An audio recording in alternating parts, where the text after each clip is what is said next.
17 माह रमज़ान मुबारक 373 हिजरी मस्जिद जमकरान की तामीर में मौला इमाम ज़माना अज्जलुल्लाह ताला फरजहु शरीफ की तरफ से हसन बिन मसला जमकरानी को हुक्म। मस्जिद जमकरान कुम शहर के अतराफ में और जनाब फातिमा मासूमा कुम सलामुल्लाह अलैहा के हरम से 8 किलोमीटर के फासले पर है और उसकी निस्बत शियों के 12वें इमाम अलैहिस्सलाम की तरफ है। जमकरान के देहात से नज़दीकी के बायस उसकी शोहरत मस्जिद जमकरान के नाम से है।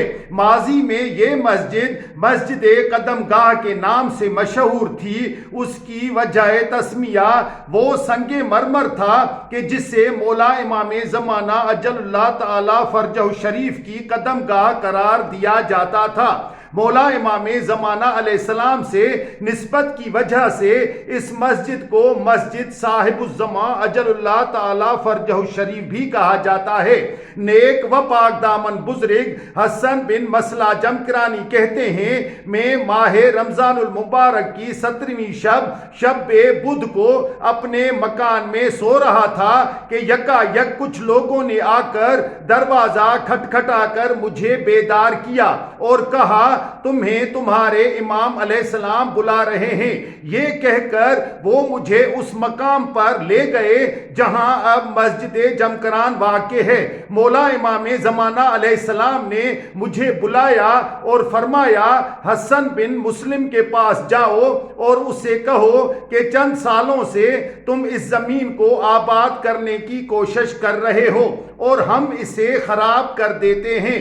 5 साल तक तुमने यहाँ काश्त की और इस साल दोबारा आबाद करना चाहते हो।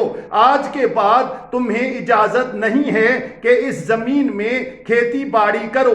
इस जमीन से जो कुछ कमाया है वो वापस करो ताकि यहाँ मस्जिद तामीर की जाए। ये एक मुकद्दस जमीन है।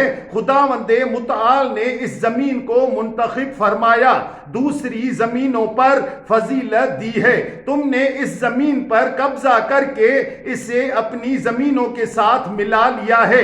अल्लाह ताला ने तुमसे तुम्हारे 2 जवान बेटे ले लिए, लेकिन तुम अब भी मुतवज्जा नहीं हुए। अगर तुम अब भी मुतवज्जा नहीं हुए तो खुदा की तरफ से मुसीबत ऐसी जगह से नाजिल होगी जिसका तुम गुमान भी नहीं कर सकते। मैंने अर्ज किया, ए मेरे मौला व आका, मुझे इस काम के लिए कोई दलील व निशानी अता फरमाइए, क्योंकि बगैर किसी दलील व निशानी के लोग मेरी बात पर एतबार नहीं करेंगे।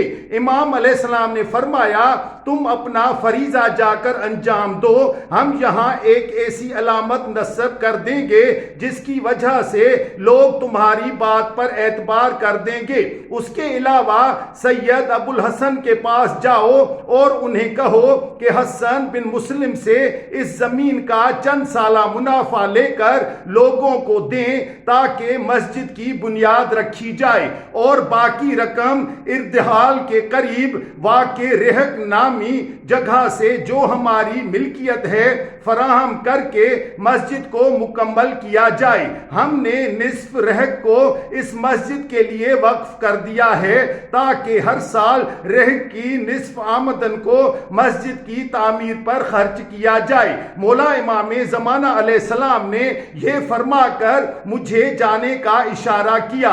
अभी रवाना ही हुआ था कि दोबारा मुझे आवाज दी और फरमाया, जाफर काशानी चरवाहे के रेवड़ से एक बकरा खरीदो। अगर लोग बकरे के पैसे दें तो ठीक, वरना अपने पैसों से खरीद कर कल रात यहाँ लाकर उसे ज़िबा करो और 18 माह रमज़ानुल मुबारक को उस बकरे का गोश्त मरीजों और ऐसे अफराद के दरमियान तकसीम करो जो किसी सख्त बीमारी में मुब्तला हैं। अल्लाह ताला सबको शिफा अता फरमाएगा। याद रखो कि वो बकरा सियाह व सफेद रंग के ऐसे जिसके जिस्म पर बहुत ज्यादा बाल हैं, सियाह व सफेद रंग के ऐसे 7 निशानात उसके बदन पर हैं जिनकी मिकदार 1 दिरहम जितनी है।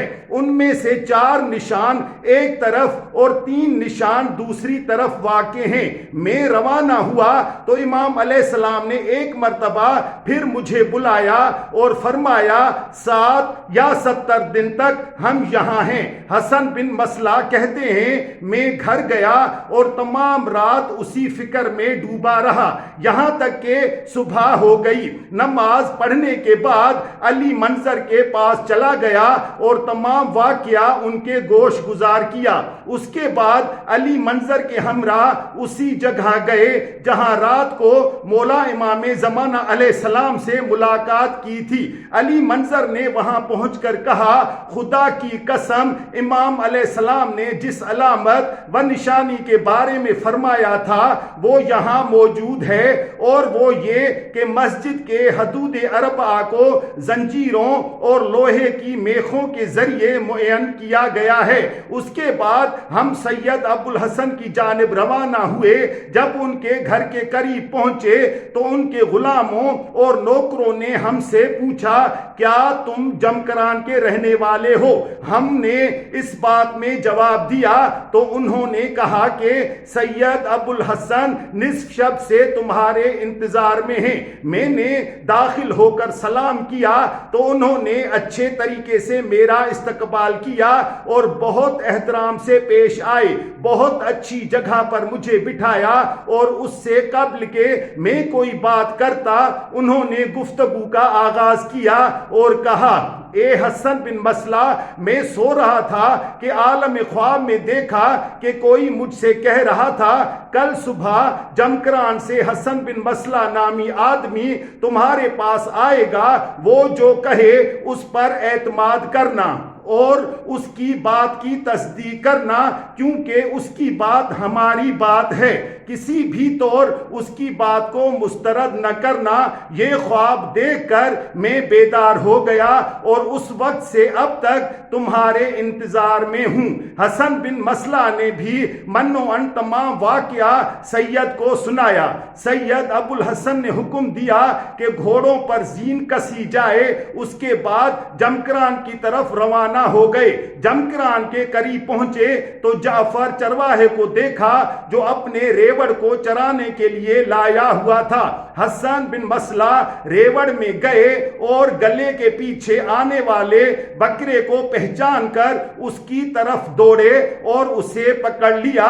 اس کی قیمت ادا کرنے لگے تو جعفر چرواہے نے کہا کہ خدا کی قسم میں نے آج سے پہلے اس بکرے کو اپنے ریوڑ میں نہیں دیکھا تھا، اور آج بھی جب دیکھا تو پکڑنے کی بہت کوشش کی لیکن یہ ہاتھ نہیں آیا۔ بکرے کو اس مخصوص جگہ لا کر ذبح کیا گیا۔ سید ابو الحسن معین شدہ مقام پر آئے اور حسن بن مسلم کو طلب کیا۔ حسن بن مسلم سے زمین سے حاصل ہونے والی آمدن وصول کی، اس کے بعد رہٹ والوں سے وہاں کی آمدن وصول کی اور مسجد کی تعمیر میں مشغول ہو گئے اور مسجد کی چھت کو لکڑیوں سے ڈھک دیا۔